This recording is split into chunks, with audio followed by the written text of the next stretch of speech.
Kita hari ini tetap berkhotbah mengenai gereja Laodikia. Mari kita membaca bersama-sama dari kitab Wahyu pasal yang ketiga. Kitab Wahyu pasal yang 3. Kita akan membaca dari ayat selanjutnya. Kita bersama-sama memulai daripada ayat pasal ketiga. Kitab Wahyu pasal ketiga, kita membaca bersama-sama dari ayat yang ke-17. Semua membaca. Karena engkau berkata, aku kaya dan aku memperkayakan diriku, dan aku tidak kekurangan apa-apa. Dan karena engkau tidak tahu bahwa engkau melarat dan malang, miskin, buta, dan telanjang, maka aku menasihatkan engkau supaya engkau membeli daripadaku emas yang telah dimurnikan dalam api, agar engkau menjadi kaya, dan juga pakaian putih supaya engkau memakainya, agar jangan kelihatan ketelanjanganmu yang memalukan, dan bagi minyak untuk melunaskan matamu, supaya engkau dapat melihat. Barang siapa ku kasihi, ia ku tegur dan ku hajar.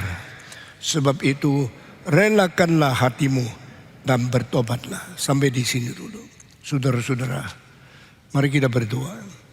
Tuhan pimpinlah jam selanjutnya, berilah pengertian, keinsyafan yang seperlunya, sehingga kami boleh mengerti kesalahan dan kami boleh mendapatkan kemajuan di dalam iman dan kerohanian kami. Dengar doa kami yang kami panjatkan dalam nama Yesus Kristus, penebus dan juru selamat kami yang hidup. Amin.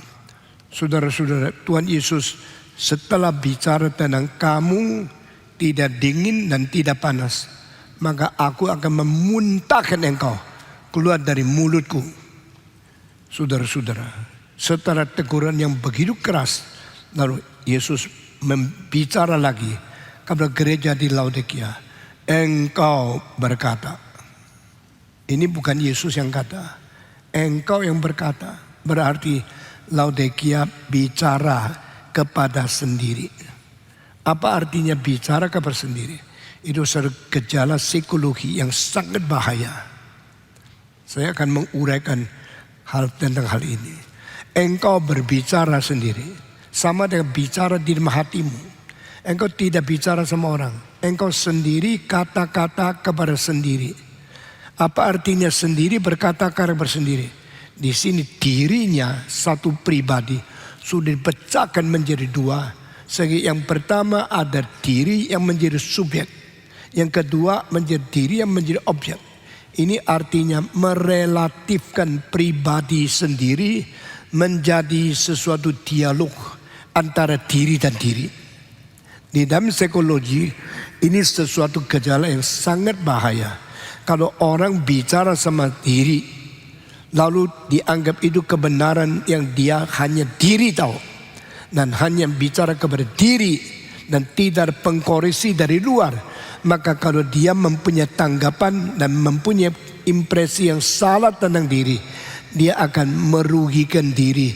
Hidup selanjutnya tidak akan baik. Saudara-saudara, jangan lupa engkau dicipta oleh Tuhan dalam keadaan relativitas. The relativity which caused the relationship possible in interpersonal relationship. Di dalam pribadi dan pribadi manusia bisa bicara. Sehingga saya bicara sesuatu, engkau menjawab sesuatu. Tanya jawab, saling menanya, ada saling menjawab, ada saling berbicara atau saling berdiskusi. Itu membuat kita mempunyai komunikasi. Tetapi relativitas yang pertama selalu adalah antara manusia dan Tuhan Allah. Relasi kedua baru antar manusia dan manusia. Tetapi banyak orang cuma mengerti dua relasi ini. I and God. I and other people. Saya berrelasi dengan Tuhan. Itu perlu iman, perlu janji, perlu doa, dan perlu mengerti firman yang diwahyukan. Sebab Tuhan berkata, aku dengar. Aku berdoa, Tuhan dengar. Itu relasi antara aku dan Tuhan. Itu cukup tidak? Tidak cukup. Kita tidak mungkin hidup tidak ada kawan, tidak ada orang relatif, tidak ada orang yang family, tidak ada orang yang kita kasihi atau kita benci atau kita senang atau kita jengkel atau kita perhatikan. Di situ menimbulkan kedua macam relasi. Relasi vertikal saya dengan Tuhan. Relasi horizontal saya dengan sesama. Selain dua macam itu masih ada yang tidak pernah diperhatikan banyak orang. Relasi antara saya dan saya. Loh, apa itu? Yaitu dirimu, hubungan dengan dirimu sendiri. Mengapa ada ini? Inilah keajaiban yang disebut peta teladan Allah. Tidak ada anjing bicara sama sendiri. Tidak ada kucing bicara sama sendiri. Tidak ada binatang yang mempunyai self dialog. Hanya manusia. Masih ingat kadang-kadang malam-malam engkau mikir tadi pagi dimarahin oleh orang, engkau jengkel. Dan engkau bicara sama diri. Mana boleh saya diginiin? Lain kali kalau gini saya akan bantah. Saya akan lawan dia. Nah itu bicara sama sendiri. Terus sudah capek engkau tidur kan. Nah, bicara sendiri. Berbicara kepada sendiri. Jadi dirimu siapa? Subjek. Lalu yang dengar engkau objek. Jadi saya mencabangkan diri menjadi dua. Saya bicara sama diri saya. Saya tegur saya sendiri. Jangan begitu. Lain kali tidak boleh begitu. Jangan mau dihina. Mesti berani melawan. Saya tak mau lagi mesti menjadi orang rajin. Bicara sendiri, isinya itu menentukan hari depan. Dengar baik-baik ya. Waktu engkau sakit keras, engkau bicara sama sendiri tentang apa? Waktu engkau dihina, engkau bicara sama sendiri tentang apa? Apa sih yang mengakibatkan kita sering bicara sendiri?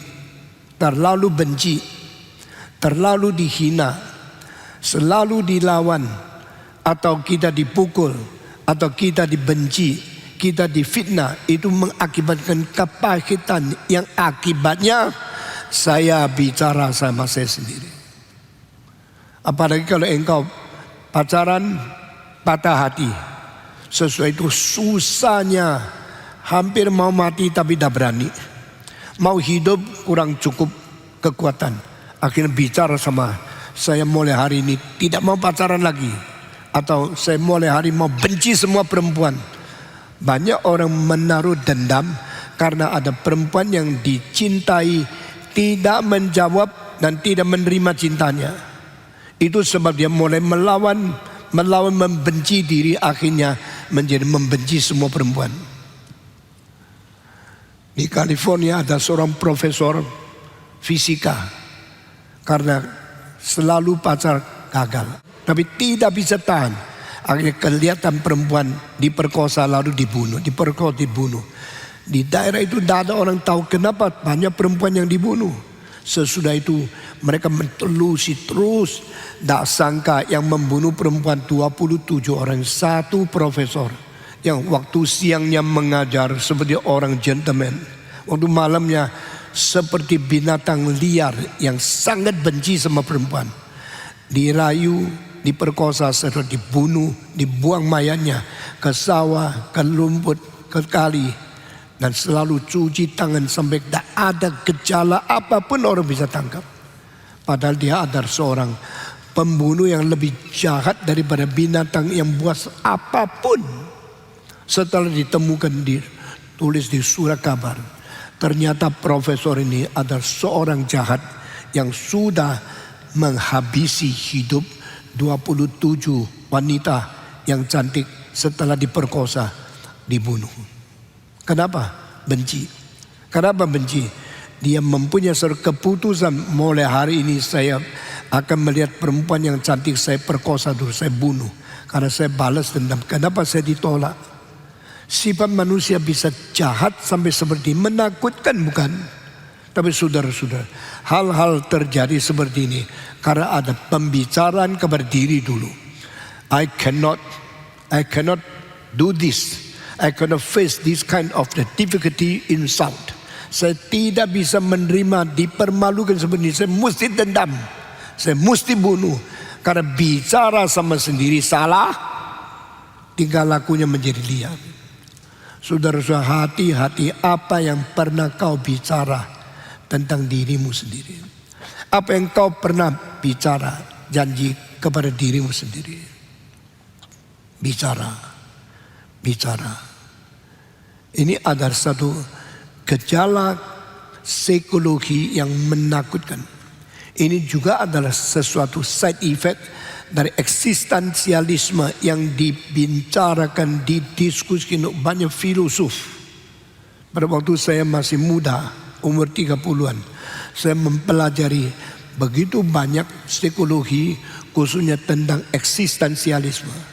Dari Kierkegaard, daripada Camus, daripada Jean-Paul Sartre, dari Unamuno, daripada orang-orang seperti Karl Jaspers, Martin Heidegger, Nietzsche, Feuerbach, semua pikiran-pikiran daripada eksistensialisme saya pelajari. Karena waktu itu kita sedang mengalami masa muda, mempunyai banyak pengalaman yang tidak pernah mengerti apa itu artinya.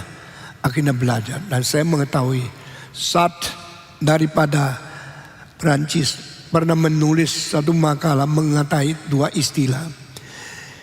Being in itself dan being to itself. Berada pada diri dan berada menghadap diri. Di situ manusia memisahkan diri menjadi subjek melawan objek. Diri bicara sama diri dan yang dengar dia sendiri. Yang bicara dia sendiri. Apa yang dibicarakan semua orang bervariatif banyak, tetapi selalu dianggap itu kebenaran. Nah, di sini bahayanya. Kalau yang tidak benar dianggap itu kebenaran. Bicaranya sudah menipu, bicaranya sudah merubah, bicaranya sudah palsu, dan bicaranya tidak bisa dipertanggungjawabkan. Yang tidak benar dianggap benar. Nah, itu lebih menipu diri. Yang benar dia anggap tidak benar, dia memperkosa kebenaran. Saudara-saudara, saya tidak tahu ya, selama hidupmu di dalam dunia berapa puluh tahun ini, berapa kali kalimat-kalimat penentu yang merubah hidupmu di dalam peristiwa diri bicara sama diri. Apa yang kau katakan? Di sini kita melihat Tuhan melihat hati manusia. Dan dia berkata, Laodikia, engkau berkata. Berkata kepada siapa? Tidak ada objeknya. Berkata kepada diri. Laodikia bicara sama Laodikia. Gereja Laodikia menganggap dirinya bicara sesuatu supaya dirinya dengar lebih tegas. Engkau bicara, aku kaya. Engkau bicara, aku telah mendapatkan harta yang banyak. Engkau berkata, aku tidak kekurangan apa-apa. Nah, saudara-saudara, inilah kurang. Kurang apa? Kurang kesadaran dari kekurangan diri. Ini bahaya sekali.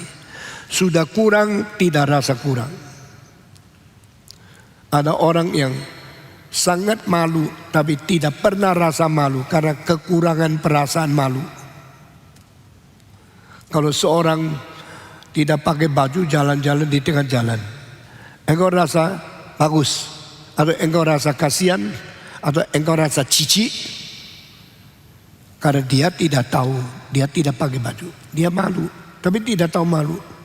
Maksudnya korupsi sebanyak mungkin tidak malu, berbuat salah banyak tidak malu, kurang sesuatu yang tidak disadar kekurangannya. Itulah kekurangan yang paling menakutkan. Bahaya yang sangat membahayakan tapi tidak disadari itu badai. Itulah paling bahaya.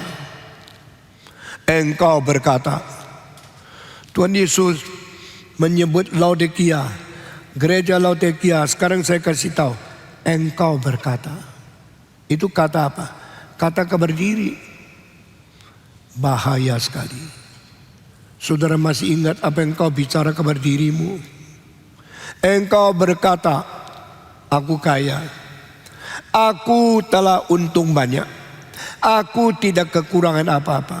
Justru itulah kekuranganmu. Kekurangan pengertian bahwa engkau kurang. Orang yang tidak rasa diri kurang pengetahuan, tidak mungkin maju.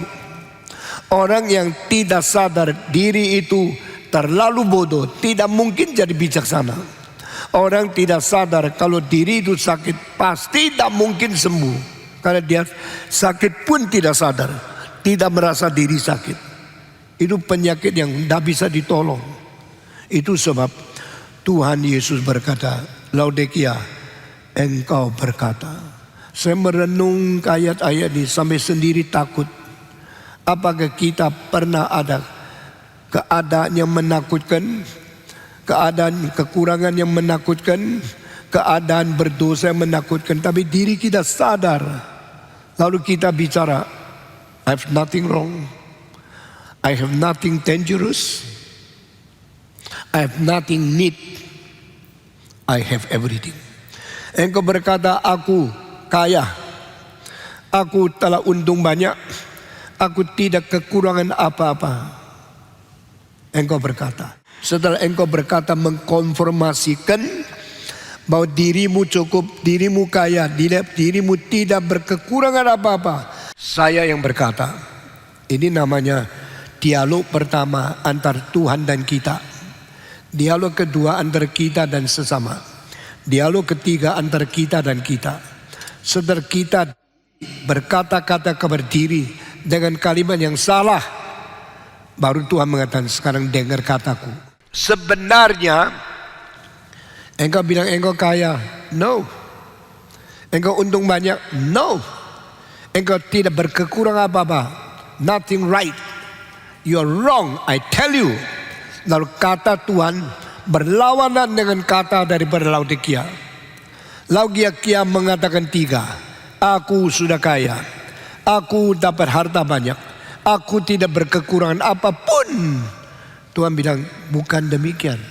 Engkau adalah orang yang kasihan, orang yang picik, orang yang susah, orang yang telanjang, orang yang miskin, dan orang buta. Waduh, jawaban Yesus berlawanan dengan kebanggaan Laodikia. Pada waktu Laodikia membanggakan diri kaya, tidak kurang apa-apa, saya sudah untung banyak. Tuhan bilang, no, kamu kira kamu kaya, kamu kira kamu banyak untung, kamu kira kamu tidak perlu apa-apa. Sebenarnya bukan, semua salah, seluruhnya tidak benar. Engkau sebenarnya miskin, engkau telanjang, engkau buta, engkau sangat-sangat kesusahan, dan engkau tidak ada pakaian. Engkau mempermalukan diri, tidak sadar. Wah, saya berbandingkan kalimat Laodikia sama kalimat Yesus Kristus. Saya takut. Takut kalau terjadi pada kita, dan kita bukan saja tidak insyaf, malah kita menipu diri dengan berkata, I'm very rich, I have already earned so many property, saya tidak perlu apa-apa. Orang tidak datang ke Tuhan kan dia tidak merasa dia perlu Tuhan. Banyak orang ke gereja bukan saja tidak rasa dia perlu Tuhan, dia rasa Tuhan perlu saya. Kayak saya ke gereja bisa kasih uang, saya menolong Tuhan. Cilakalah. Engkau tidak pernah merasa engkau perlu. Engkau tidak pernah rasa engkau miskin. Engkau tidak rasa engkau perlu sesuatu dari Tuhan. Malah engkau kira engkau yang menolong Tuhan. Di situ engkau tidak pernah bangun rohaninya, tidak pernah maju moralnya, tidak pernah dibereskan etikanya, karena engkau rasa tidak perlu. Inilah kelemahan dari Laodikia yang hari ini diwahyukan kepada kita. Karena engkau tidak rasa diri perlu, maka engkau tidak menuntut. Kenapa kita berdoa? Karena kita tahu kita perlu Tuhan. Kenapa kita mengejar kebenaran? Karena kita tahu kita kurang mengetahui. Mengapa kita berdoa minta Tuhan menambah iman? Karena kita sadar kita kurang iman, perlu ditolong oleh Tuhan. Berbahagialah orang yang selalu rasa dirinya miskin, dirinya perlu ditolong dari Tuhan, perlu dibantu dari firman. Mengapa kita sering dengarkan khotbah yang penting, yang baik? Karena kita rasa kita perlu firman, hidupkan kerohanian kita. Firman yang suci membersihkan etika kita. Firman yang mulia menjauhkan diri dari hal yang mempermalukan. Karena firman Tuhan itu benar, maka membenarkan kita. Firman itu baik, maka memperbaiki kita. Firman Tuhan itu suci, maka membersihkan kita. Firman itu mulia, maka memberikan pancaran cahaya kemuliaan Tuhan. Kita perlu firman, maka kita datang. Setiap minggu kita datang ke gereja. Mau apa? Hanya mau minta kaya. Oh Tuhan kasih saya kaya. Kita anak Tuhan bukan begitu. Kita anak Tuhan yang kita perlu sudah disiapkan oleh Tuhan sebelum kita minta. Tapi kita tetap minta karena apa? Kita tahu dia Bapa kita. Kita harus mempunyai hubungan yang normal. Bicara sama dia. Kalau istri tidak ngomong, engkau bilang, kenapa tidak ngomong? Ya karena saya belum mau minta apa. Jadi kamu minta apa-apa baru bicara sama saya. Itu kan kurang ajar. Jadi anak-anak datang kepada papa minta sesuatu. Itu anak seperti pengemis. Tapi anak itu bicara sama papa bukan karena mau minta apa. Mau diskusi. Mau komunikasi. Mau relasi. Mau cinta dibalas oleh cinta papa. Sehingga bukan karena perlu baru datang. Sekarang kita datang kepada Tuhan karena apa? Karena I am your son, my father in heaven. I need your love. And now I communicate with you. I create a relationship with you. Itulah hubungan yang normal, yang sehat, yang beres. Hei Laodikia, engkau tidak perlu saya ya? Oh enggak. Saya sudah cukup. Engkau sudah cukup, tidak perlu lagi. Itulah sebenarnya engkau tidak pernah maju rohanimu. Karena engkau bicara, aku sudah kaya, aku sudah untung, aku tidak memerlukan apa. Sebenarnya tidak. Engkau picik, engkau susah, engkau miskin, engkau buta, dan engkau telanjang. Yang bicara kebanggaan 3 dibalas oleh Tuhan kecelakaan 5. You are poor, you are naked, and you are blind. Engkau susah, miskin, buta, telanjang. Itu sebab belilah daripada aku. Tuhan jualan. Ini satu-satu kalinya tulis Tuhan jualan. Dan dia tidak jual sama orang luar, jual sama gereja. Gereja lagi belilah daripada saya 3 hal. Pertama, belilah emas yang sudah dibakar, diuji di dalam api. Berarti engkau tidak bisa mendapatkan secara cuma-cuma, engkau harus beli. Gereja ini adalah gereja yang melatih kita semua bayar harga. Ikut seminar, bayar. Dengar konser, bayar. Pergi ikut KKR regional, beli tiket, bayar. Ini gereja yang mengajak kita semua belajar, bayar, bayar, bayar. Ada orang bilang, kita sudah memberikan persembahan. Apakah itu tidak cukup? Tidak cukup. Karena selain memberikan kepada Tuhan, masih tugas yang engkau belajar mendapat apa? Memberi harga, membayar sesuatu. Ini kita belajar dari kitab suci. Seperti tanah yang Tuhan sudah janji menjadi miliknya Abraham. Abraham tidak take it for granted. Tidak terimanya secara cuma-cuma. Waktu dia perlu sebidang tanah, mau kuburkan istrinya yang sudah mati sebelum dia. Sarah mati umur 127. Waktu itu Abraham sudah 137. Tetapi Abraham masih harus hidup lagi 38 tahun.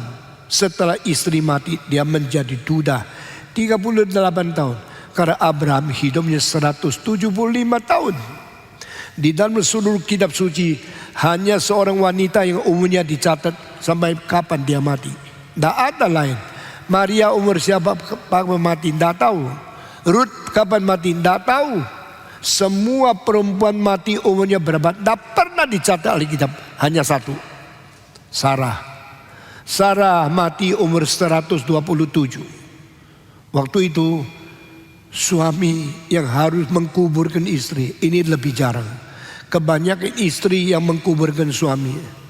Jadi pria kehilangan nyonya, kematian istri, bagaimana sengsara, saya belum tahu, tidak ada pengalaman itu. Tetapi Abraham mempunyai pengalaman itu. Nah dia ini biasanya mati dikubur. Saya mesti kuburkan istri. Sudah tidak bisa ngomong, sudah tidak ada napas, sudah tidak ada suhu. Tidak mungkin mempunyai tubuh yang sehat. Akan bau, akan rusak, hancur. Lalu menjadi seperti kupu-kupu kecil. Dia akan menjadi mayat. Harus dikubur. Tidak ada orang mati yang tidak perlu dikuburkan. Kecuali ada kebiasaan. Seperti di Bali ada tempat satu yang tidak kuburkan. Taruh jenazahnya di bawah pohon besar sampai kering sendiri. Dan pohon itu mempunyai udara yang bikin mayatnya tidak bau. Tapi akhirnya hancur lalu menjadi tulang. Kalau waktu mengkuburkan perlu tanah. Karena manusia dicipta dari tanah kembali kepada tanah. Dicipta dari debu kembali menjadi debu. Lalu cari tanah. Dia menemukan ada satu pohon besar di pinggirnya itu baik untuk menjadi tempat kuburan. Lalu dia tanya, ini punya siapa? Ternyata itu bukan tanah sembarangan, ada tanah kebebasan, tanah tanpa milik. Itu ada pemiliknya orang Heti. Lalu dia pergi cari orang Heti yang mempunyai tanah itu, suku kepalanya. Bolehkah saya pakai tanah itu untuk kuburkan istriku yang sudah meninggal? Kepala suku mengatakan, silakan, ambil aja. Mana tanah yang engkau senang, engkau pakailah. Oh, tidak bisa begitu. Tidak bisa begitu. Biasanya kau jual tanah 1 meter berapa juta, saya mesti bayar. Kasih tahu saya harganya berapa. Oh, tidak usah lah. Kamu sama saya kawan akrab. Di daerah ini semua tahu kamu hubungan baik sama saya. Silakan ambil saja tanah itu. Abraham bilang tidak. Saya tidak pernah sembarang ambil orang lain tidak bayar. Saya harus bayar. Inilah contoh paling baik. Jadi orang Kristen jangan ambil uang, ambil barang orang lain tidak bayar. Itu melawan kehendak dan hukum Tuhan. Tidak usahlah, pakai saja. Tidak, saya bayar. Tidak usah bayar lah. Tanah kayak gini kecilnya hanya untuk kuburkan satu orang. Berapa banyak sih? Akhirnya Abraham kasih 400 shekel perak, mahal sekali. Karena dia tidak mau ambil cuma-cuma barang orang lain. Itu sebab gereja ini telah mengajar kita semua belajar bayar. Jadi panitia sudah kerja setengah mati, suruh janji iman. Tidak ada gereja seperti GRI, tapi ini ajaran Tuhan. Saya tidak akan rubah sikap dan kebiasaan seperti ini. Supaya kita semua orang Kristen mempunyai perasaan tanggung jawab. Justru anak-anakmu apapun tidak usah bayar, apapun dimanja, apapun diberi. Sehingga akhirnya seumur hidup dia tidak pernah mengerti peraturan apa artinya harus bayar. Saudara-saudara, Abraham bayar dapat tanah. Daud mau beli tanah, bikin bait Allah, bayar. Demikian kita beli tempat ini bayar. Kita beli tempat di Kebon Jeruk bayar. Beli tempat di Pondok Indah bayar. Beli tempat di Semarang, di Bandung, semua bayar uang yang mahal. Karena apa? Kita terbiasa dengan cara Alkitab. Dan kita tidak pinjam uang dari bank. Kita tidak minta dukungan dari orang kaya. Kita tidak minta sumbangan dari luar negeri. Kita tidak biasa mengulurkan tangan untuk menerima. Tapi kita mau memberi kalau perlu. Saudara-saudara, Tuhan Yesus mengatakan, saya jual lo, engkau beli lo. Bukan seenaknya aku karya. Anugerah itu anugerah. Tapi tugas yang harus engkau bayar, engkau harus bayar. Beli dari saya emas yang dibakar melalui api.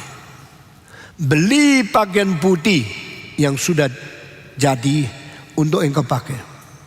Mengapa beli emas? Apa artinya emas? Apalagi emas yang dibakar oleh api.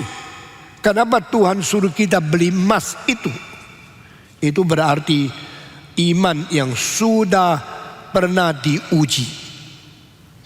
Emas itu bukan dari permulaan sudah bagusnya, cantiknya, warnanya begitu indahnya seperti yang kita lihat kuning-kuning itu. Tidak.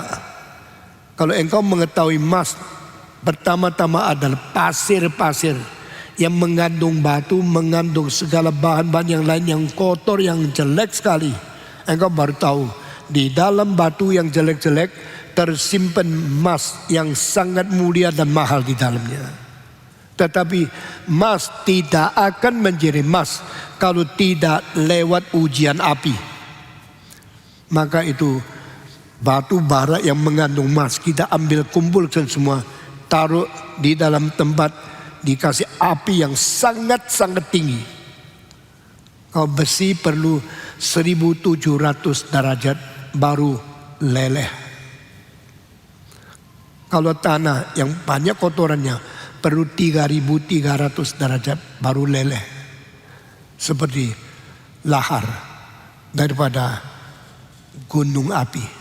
Itu panasnya 3300 sampai 3500 derajat Celcius. Demikian perak perlu dibakar baru jadi perak. Emas perlu dibakar baru jadi emas. Engkau pakai anting-anting, engkau pakai cincin, engkau pakai kalung emas. Jangan lupa itu tadinya pernah dibakar dengan api yang tingginya sampai ribuan derajat. Setelah dia hancur, cair, akhirnya engkau tunggu bahan-bahan yang lain, besi, batu, apa, semua lebih ringan dari emas, timbul ke atas. Timbul ke atas, wah baru tahu kotornya, pasirnya, debunya, kotorannya bagaimana, dikeluarin yang paling atas, dibuang, dibakar lagi. Bakar kedua kali, yang lebih kecil timbul lagi. Kenapa timbul? Karena emas lebih berat dari perak, emas lebih berat dari tembaga, emas lebih berat dari perunggu, emas lebih berat dari nikel, emas lebih berat dari timah, emas lebih berat dari titanium, emas lebih berat dari banyak mineral-mineral yang lain. Setelah 7 kali bakar, kotorannya naik terus. Sesudah bakar semua selesai, kotoran ini dibuang. Lalu bisa lihat tidak ada kotoran. Engkau lihat, melihat mukamu dicerminkan daripada perak atau emas itu. Engkau bilang sudah jadi, tidak usah bakar lagi. Baru apinya dimatiin, emasnya dituangkan, akhirnya menjadi emas murni yang mengkilapnya. Tidak mungkin oksidasi karena emas paling kaku, emas paling menyendiri, emas tidak mau kompromi. Apa yang datang ditolak. Emas menjadi yang disebut logam mulia. Karena apa? Dia tidak pernah berubah. Kenapa waktu nikah pakai cincin emas, tidak pakai cincin kayu? Kenapa tidak pakai cincin arang? Pakai emas itu adalah yang tidak berubah warna. Engkau taruh cincin di jarimu sampai 50 tahun tetap warnanya sama. Berarti saya mencintai istriku dengan sesuatu jaminan saya tidak akan berubah. Apa warnanya? Kayak emas. Apa artinya? Tidak berubah. Apa makna sesungguhnya? Janji saya tetap tidak kompromi, tidak berubah. Tetap sama kamu sampai selamanya. Maka cincin emas itu artinya kesetiaan, keseluruhan, benar yang sangat berarti. Meskipun miskin cuma beli 2 gram atau 1 gram, tidak apa-apa. Pokoknya emas. Apalagi yang kaya pakai berlian. Berlian disebut diamond is forever. Yang disebut berlian berarti tidak pernah berubah. Dan itu nilainya sampai selama-lamanya.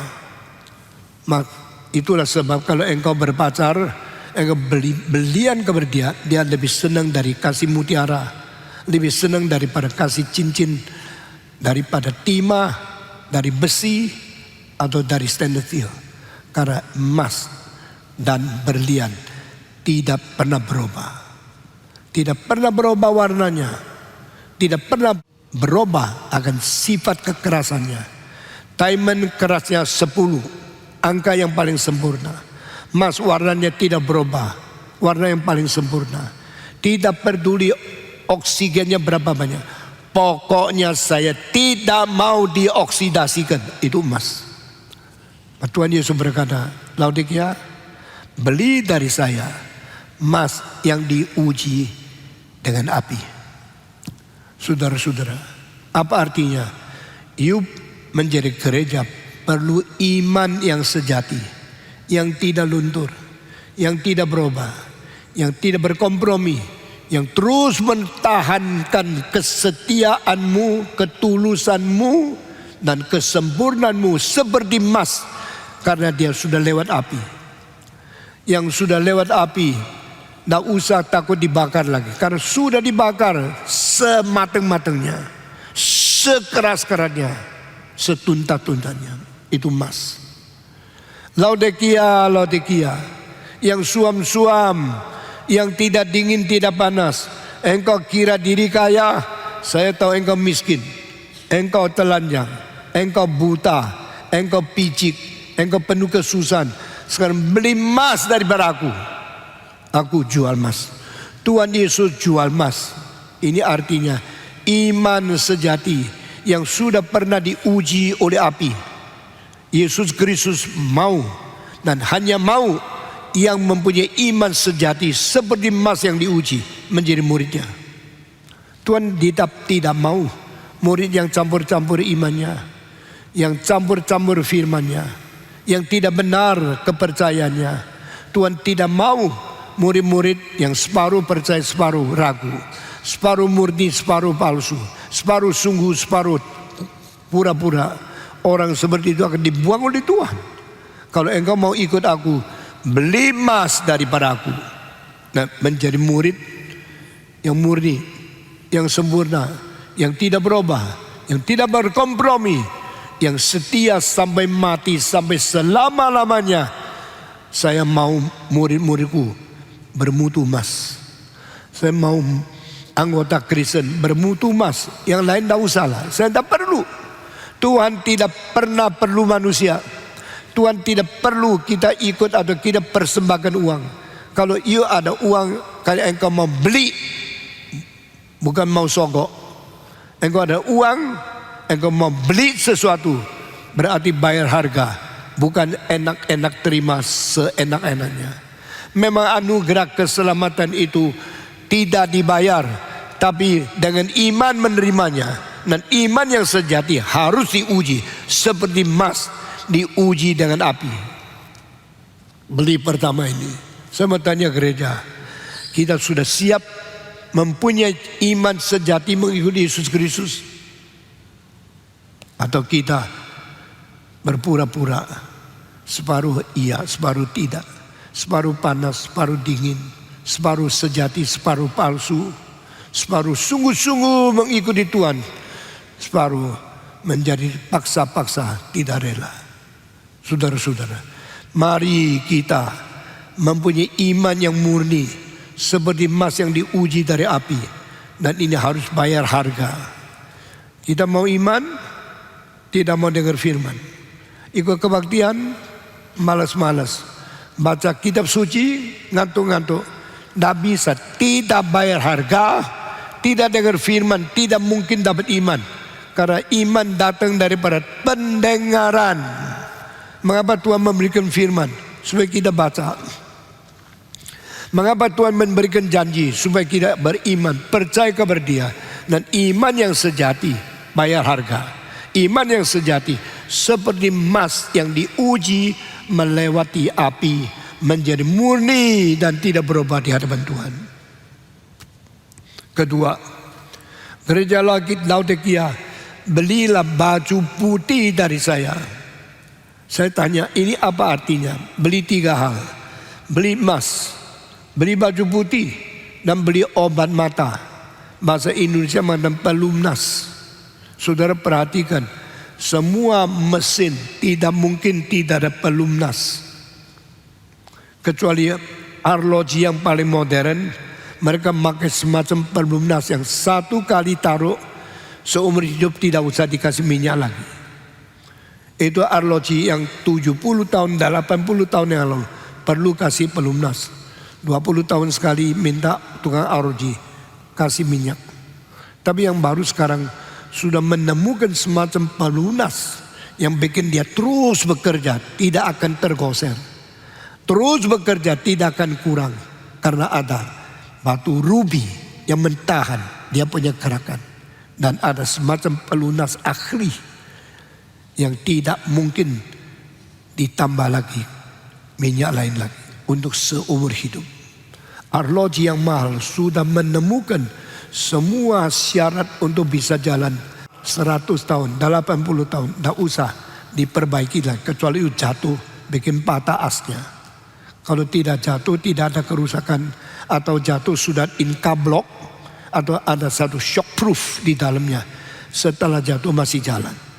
Ini kita sering jatuh arloji, dilihat masih jalan. Kok bisa ya? Karena sudah maju sampai begini. Bikin mekaniknya, bikin cara kerjanya, tidak usah ditambah minyak lagi. Dan pelumnas yang terbaik di seluruh dunia, yang tidak ada lawannya, bukan daripada pabrik di Amerika atau pelumnas di Jerman.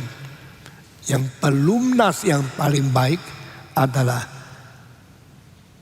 kita punya mata. Saudara, kalau engkau lihat, tutup sebentar. Ada orang yang tutup 1 menit 8 kali, itu normal. Ada yang lihat kamu tutup terus karena matanya sakit. Ada yang 20 kali, 30 kali, terus gini. Ada apa lu? Gini. Ya karena kurang enak, karena matanya sakit. Tapi kalau mata normal, khususnya anak kecil, dia kalau lihat sesuatu, bahkan saling berlomba, ayo siapa lebih tahan lama, tidak usah tutup. Itu orang goblok ya. Terus dah tutup mata, rusak matanya. Kalau perlu tutup. Waktu kulit itu tutup, buka lagi. Itu pekerjaan yang paling halus di dalam sejarah manusia. Tuhan bikin satu pelumnas, bikin bersih lensa. Jadi lensa itu jelas, tidak ada kotoran sedikit pun yang bisa sambung. Ada debu masuk, langsung dibersihkan lensa. Lalu itu pelumnas sudah membuat bersih kita lensa, dia akan ke pinggir, akhirnya jadi ketek. Ya. Jadi kotoran yang kita keluar itu mananya, itu tainya mata. Lalu bersih lagi. Mata otomatis bersih karena mata diberikan pelumnas oleh Tuhan yang terbaik, terhalus, yang kualitas tertinggi di dunia. Lebih baik daripada pelumnas di mesin Toyota, Mercedes, atau itu BMW dan yang lainnya. Paling baik di sini. Dan Yesus bilang, beli 3 hal. Pertama, emas. Kedua, baju putih. Ketiga, pelumnas mata semua. 1, 2, 3. Pertama, emas. Kedua, baju putih. Ketiga, pelumnas mata. Gereja kalau tidak ada 3 hal ini, gereja tidak beda sama organisasi di dunia. Orang Kristen kalau tidak ada 3 hal ini, tidak mungkin menjadi saksi Kristus di dunia ini. Apa 3 hal ini? Emas berarti iman yang sejati. Gereja kalau bukan membangun iman, khotbah tidak membangun iman yang sejati, lebih baik gereja tutup. Itu begitu banyak pendeta berkhotbah tidak pernah membangun iman yang sejati, hanya merusak iman, mencemari iman, membengkokkan iman, memanipulasi hal rohani untuk menipu diri dan kira dia sudah banyak orang. Waktu anggotanya penuh, Roh Kudus bekerja. Roh Kudus bekerja, bagaimana buktinya? Kalau Roh Kudus bekerja, orang yang mempunyai Roh Kudus harus hidup suci. Kalau pendeta berzina, itu tidak pernah membuktikan Roh Kudus bekerja, hanya membuktikan roh setan yang bekerja. Gereja adalah gereja karena beriman, mempunyai iman yang sejati, membangunkan kerohanian yang jujur dan murni. Itu perlu emas yang pernah uji oleh api. Buy from me the pure gold. Saudara-saudara, api yang menguji mengakibatkan kemurnian emas yang tulen, dan disitulah menjadikan kita beriman di hadapan Tuhan yang tidak takut diuji lagi, dibanting, dianiaya, dibunuh, difitnah, diumpat, disiksa pun tidak perlu takut karena sudah melewati api. Orang Kristen yang sudah pernah lewat api, orang Kristen yang sudah diuji, dianiaya, ya tidak takut lagi ujian dari mana, karena dia sudah pernah lewat. Saudara-saudara, cincinmu taruh di dalam api. Setelah api lenyap, lihat cincinnya masih bagus, karena dia sudah pernah lewat api. Dia adalah cincin emas, bukan cincin campuran. Kalau campuran setelah leleh, semua warna berubah. Cincin takut dikikis. Pakai apa itu? Pakai hal yang mengkikis. Engkau terus kikis dia sampai dalam, tetap. Yang sepuhan emas dilap tidak lama sudah warna beda. Tapi yang asli emas itu tidak berubah. Maka arloji sama-sama Rolex yang all gold sekarang sudah 200 juta lebih. Tapi yang biasa bisa murah separuh. Saudara-saudara, all gold watches never change the color, never fading, and it is trustworthy, and it keep the same glory and the same nature forever. Itulah sebab yang emas harganya tinggi sekali. Meskipun ada arloji yang terbalik, stainless steelnya lebih mahal dari emas, seperti Patek Philippe 5712. Itu sekarang yang stainless steel lebih mahal dari emas. Saya tidak ngerti kenapa. Coba saya kasih tahu, yang stainless steel tidak berubah warna, emas lebih murni tidak berubah warna. Apalagi zaman dulu, zaman itu tidak ada stainless steel, hanya ada emas yang tidak berubah. Perak berubah, bisa hitam, tembaga bisa hijau, perunggu bisa hijau, tembaga juga bisa hijau, karena mereka bukan warna yang permanen, yang setia, yang tidak berubah selama-lamanya. Belilah emas, ini artinya iman. Belilah baju putih, ini artinya kesucian kelakuan. Sekali lagi, emas berarti iman yang murni. Baju putih berarti moral yang suci. Gereja harus mempunyai iman, gereja harus mempunyai moral. Sudah cukup dua ini? Umumnya bilang sudah cukup. Tuhan bilang tidak. You mesti beli barang yang ketiga, pelunas mata. Mengapa harus tambah lagi satu? Pelunas mata. Gereja harus melihat kehendak Tuhan, melihat visi, melihat segala rencana Allah di hari depan yang kau harus kerjakan. Kalau engkau mempunyai mata yang tajam, melihat jelas pimpinan Tuhan, engkau jadi orang Kristen yang baik. Tapi kalau engkau tidak pernah melihat pimpinan Tuhan di mana, visinya apa, tugas apa, engkau tidak mungkin melakukan misi. Kita sudah dengar visi, misi, visi, misi. Visi, yang dilihat, misi yang dikerjakan.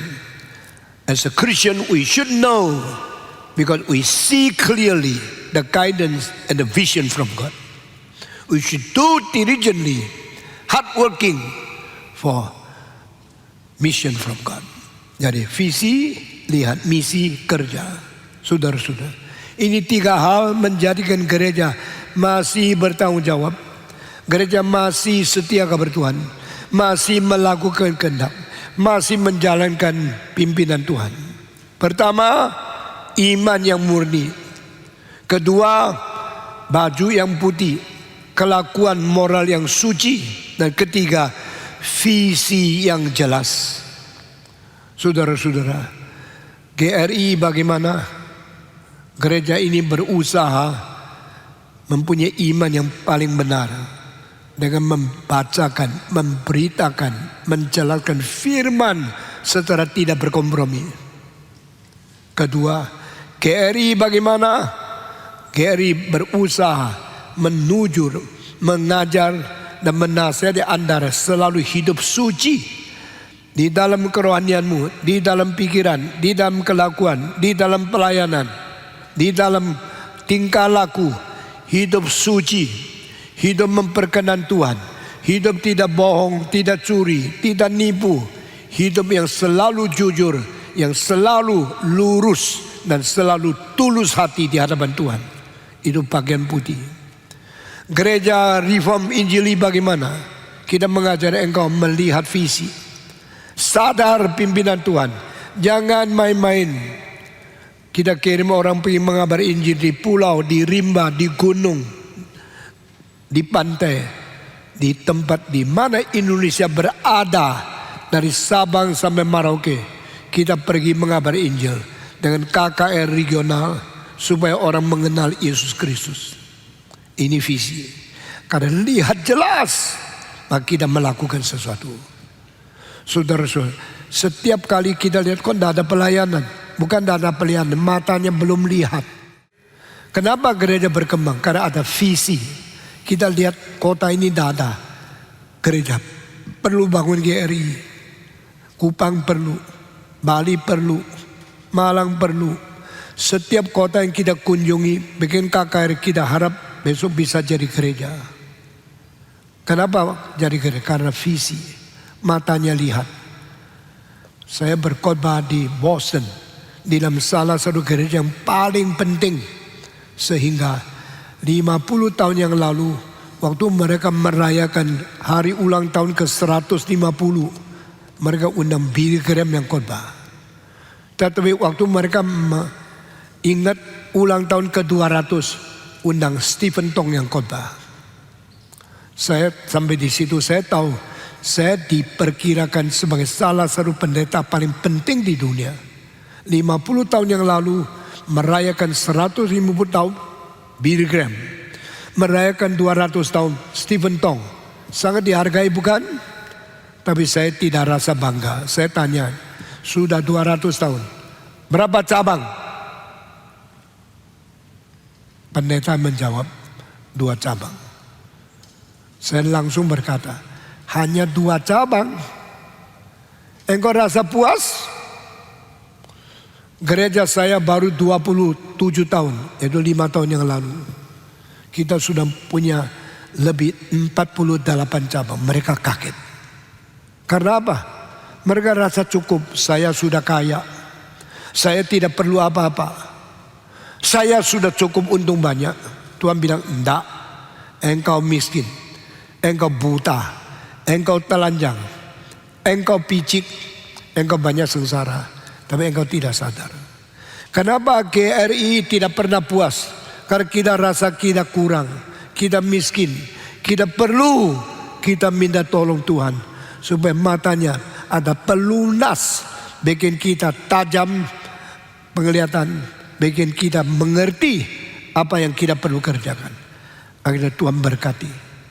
Saudara-saudara, gereja kalau tidak ada penglihatan akan puas, malas, berhenti, santai, tidak berkembang selama-lamanya. Yang paling penting 3 hal.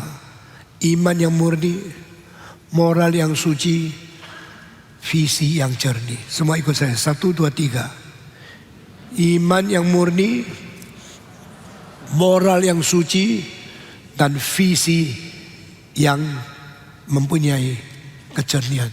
Yang paling penting, peliharalah imanmu, peliharalah moralmu, dan peliharalah visimu. Maka Yesus berkata, hai gereja Laodikia, beli daripada aku pertama emas yang diuji melalui api. Kedua, beli daripada aku pakaian putih supaya ketelanjanganmu itu ditutup, tidak mempermalukan diri. Ketiga, belilah obat mata. Yesus jual obat. Yesus jual pelunas mata supaya engkau bisa melihat visi dengan jelas. Dengan demikian gereja dibangun. Kalau kita bilang Tuhan bangunkanlah gereja, bukan orangnya banyak, bangunkan orang beriman yang murni, bangunkanlah mereka dengan moral yang suci, bangunkanlah setiap orang Kristen mata yang jeli, bisa melihat visi dan kehendak Tuhan, pimpinan Roh Kudus, supaya kita menjadi orang yang bertanggung jawab di hadapan Tuhan. Kiranya Tuhan memberkati kita. Hari ini saya khotbah sampai di sini, dan lain kali saya selesaikan gereja Laodikia, gereja ke-7 yang menerima ajaran dari surat Yesus Kristus. Mari kita berdoa.